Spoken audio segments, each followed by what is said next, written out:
ইরানি হামলায় বিশাল ধাক্কা খেল আমেরিকা। নিখুঁত পরিকল্পনায় ইরানের বড় সফলতা। এই শিরোনামটি কোনো একদিনের ঘটনার ফল নয়, বরং আলোচনার কেন্দ্রবিন্দু। ইরান আক্রমণের ছক সাজিয়েও যেন পেছনে সরে যেতে হলো আমেরিকাকে। কিন্তু কেন? এদিকে নিখুঁত পরিকল্পনায় ইরান পেল বড় সফলতা। এর পিছনের রহস্যগুলো কী?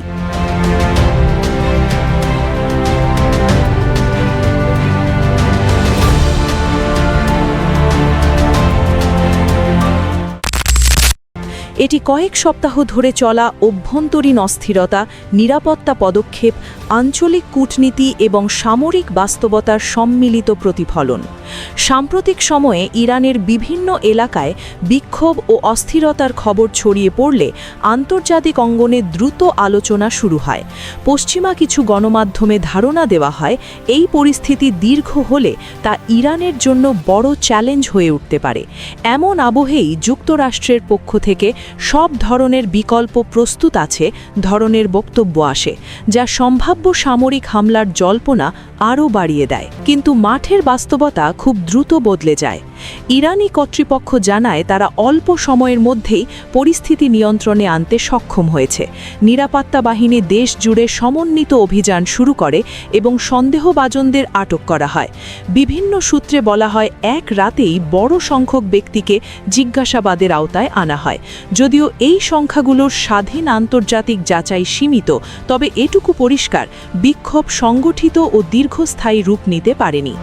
এই প্রক্রিয়ায় ইরানের একটি সিদ্ধান্ত সবচেয়ে বেশি আলোচনায় আসে: দেশ জুড়ে ইন্টারনেট ও ডিজিটাল যোগাযোগ ব্যাপকভাবে সীমিত করা। বিশ্লেষকদের মতে এই পদক্ষেপের ফলে বিক্ষোভকারীদের মধ্যে সমন্বয় দুর্বল হয়ে পড়ে এবং একই সাথে বিদেশি নেটওয়ার্কগুলোর জন্য মাঠ পর্যায়ের যোগাযোগ কঠিন হয়ে যায়। আধুনিক যুগে যেখানে আন্দোলনের বড় অংশ ডিজিটাল যোগাযোগের ওপর নির্ভরশীল, সেখানে এই সিদ্ধান্ত পরিস্থিতির গতি অনেকটাই বদলে দেয়।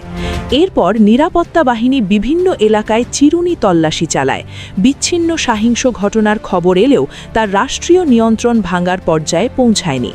অল্প সময়ের মধ্যেই ইরান ঘোষণা দেয় পরিস্থিতি নিয়ন্ত্রণে রয়েছে। এই দ্রুত নিয়ন্ত্রণের প্রভাব পড়ে আন্তর্জাতিক অঙ্গনেও।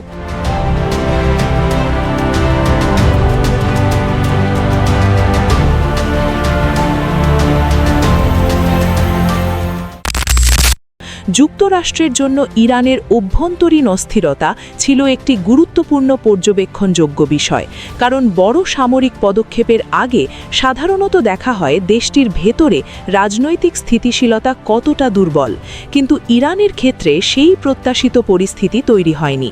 ফলে সামরিক হামলার জন্য যে রাজনৈতিক ও কূটনৈতিক পরিবেশ দরকার তা আর সহজ থাকেনি। এর সাথে যুক্ত হয় আরেকটি বড় বাস্তবতা: আঞ্চলিক দেশগুলোর অবস্থান। বিভিন্ন কূটনৈতিক সূত্র অনুযায়ী সৌদি আরব সহ তুরস্ক ও কাতারের মতো গুরুত্বপূর্ণ দেশগুলো তাদের ভূমি বা আকাশ সীমা ব্যবহার করে ইরানের বিরুদ্ধে কোনো সরাসরি মার্কিন সামরিক হামলার অনুমতি দিতে আগ্রহ দেখায়নি। বিশেষ করে সৌদি আরবের অবস্থানকে গুরুত্বপূর্ণ হিসেবে দেখা হচ্ছে, কারণ অতীতে মধ্যপ্রাচ্যে মার্কিন বিমান অভিযানে সৌদি আকাশ সীমা ও লজিস্টিক সুবিধা বড় ভূমিকা রেখেছে। বর্তমান উত্তেজনায় রিয়াদের এই সতর্ক অবস্থান যুক্তরাষ্ট্রের পরিকল্পনায় স্পষ্ট সীমাবদ্ধতা তৈরি করেছে।